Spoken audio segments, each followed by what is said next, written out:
Hello, this is Chef John from foodwishes.com with corned beef stroganoff. That's right, I love corned beef. In fact, I love it so much, I have it once a year. And while I do enjoy the classic corned beef and cabbage St. Patrick's Day preparation, once in a while I like to switch things up. So that's what we're going to do, and I loved how this came out. And to get started, we will add a corned beef brisket to a pot. And then we'll sprinkle over the spice pack that always comes with it. And while nobody's really sure what's in this, we always add it in, because that's just what's done. And then what we'll do is cover this by a couple inches with some cold fresh water. And by the way, this is going to simmer for a few hours. And while it does, once in a while, you might want to add another splash of water to the pot, just to make sure our meat has enough liquid to simmer in. But anyway, what we'll do is bring that water up to a boil on high heat, at which point we'll back it down to low, or whatever setting maintains a nice gentle simmer, and we'll let that cook for 2¼ hours, at which point it's probably going to look something like this. And what we'll do is turn off the heat and transfer that into a bowl, where we will let it cool completely before we trim it up. Oh, and do not discard the cooking liquid.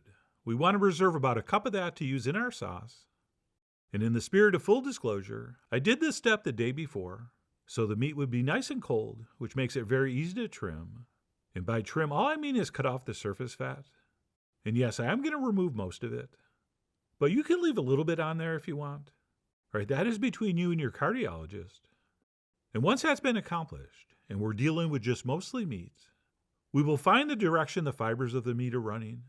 And then we'll cut this into like 5 strips, going in that same direction. And the reason we're going to cut this with the grain, as we call it in the industry, is because then we're going to turn them and slice across the grain to produce some nice bite-sized pieces that we will eventually add to our sauce. And as you can see, I went with squares. But hey, you could go with triangles or rectangles. Okay, that's up to you. I mean, you are, after all, the Georgia O'Keeffe of your stroganoff corned beef. And you could even do little flower shapes, but that would be a lot harder. But anyway, the point is pick a shape and a thickness and then stick with it. And once that's sliced, we can head to the stove, where we will add some sliced mushrooms to a skillet set over medium-high heat, in which we've drizzled some vegetable oil. And we'll also toss in a nice big pinch of salt. And what's going to happen here is that salt is going to draw out moisture, and the mushrooms are going to get very wet and slippery. But eventually that dries out, and they brown nicely, which is where we want to get to. Okay, your mushrooms should have at least this much color before you add your diced onions in, which mine do. So I'm going to go ahead and toss those in. And then we'll continue cooking this on medium-high until those onions soften up and start to turn translucent and begin turning a little bit golden brown themselves. And once we feel like that's happened, we'll toss a couple tablespoons of butter in, and we'll stir things around until that melts. And once it does, we'll make a little space in the center, and we will toss in our minced garlic, and then we'll cook that stirring for just about 30 seconds. Okay, we have to be a little bit careful since the pan is very hot, and we don't want to burn the garlic, which can give it an off flavor. So about 30 to 45 seconds should be plenty. And once we have sizzled our garlic a bit, we will toss in a couple tablespoons of flour, and we will mix that in. And as you well know, whenever we mix flour into fat in a pan and cook it for a few minutes before adding our cooking liquids, we call that a roux, R-O-U-X. And as we cook that stirring for a couple minutes, you'll notice it sticking to the bottom of the pan, which might make an inexperienced cook nervous, but there's no need for that. Because once we've taken that raw edge off the flour, we are going to quickly pour some white wine in, which is going to deglaze the bottom of the pan, which means to dissolve and release all that goodness. Plus, we'll also add that 1 cup of reserved corned beef cooking liquid we saved. And we'll stir all that together while it comes back up to a boil. And to help that effort, we'll also increase our heat to high. And then we'll let this cook until it reduces by about half and starts to thicken up.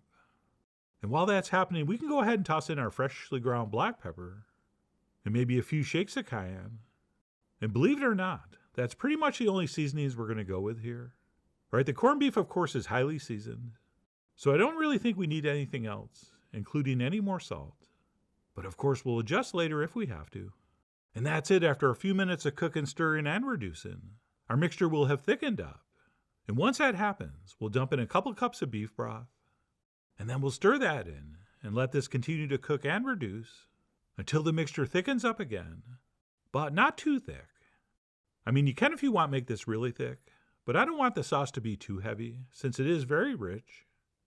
So once mine got to this point, I decided it was just right, which meant I could go ahead and transfer in my creme fraiche. And then what we'll do is stir that in and let this reduce for another couple minutes, or until our sauce returns to the thickness it was before we added the creme fraiche in. And the reason I prefer creme fraiche to sour cream is that we can cook the creme fraiche in the sauce, whereas sour cream you can't boil since it will break and separate and curdle, which means we have to add it right at the end, which I think is a little trickier and not as good as this method. Plus, the creme fraiche is almost as tangy, but I think has a little more interesting flavor than the sour cream. Of course, having said that, I'm going to garnish with some sour cream so I can have the best of both worlds.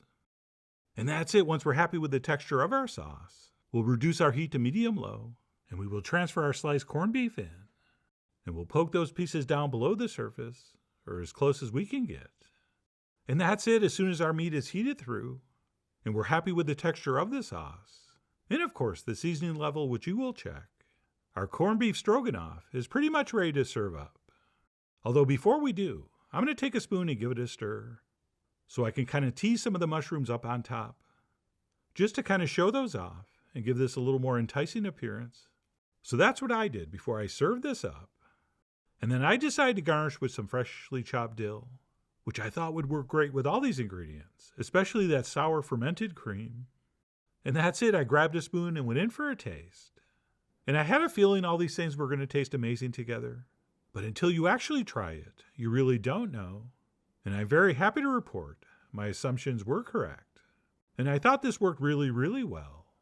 Okay, this really did taste like a proper stroganoff, except it was actually a little more flavorful, which again is from using a cured, already seasoned beef. And then as far as service goes, and in homage to the original, I served this on buttered noodles, and I topped it with a dollop of sour cream, plus a little more fresh dill. And while this really was tremendous, as I was eating, I was thinking this would be even better on rice or mashed potatoes. So I'm going to test that theory with the leftovers. But no matter what you pair this with, I think you're going to love it just as much as I did, which is why I really do hope you give this a try soon. So please follow the links below for the ingredient amounts, a printable written recipe, and much more info as usual. And as always, enjoy.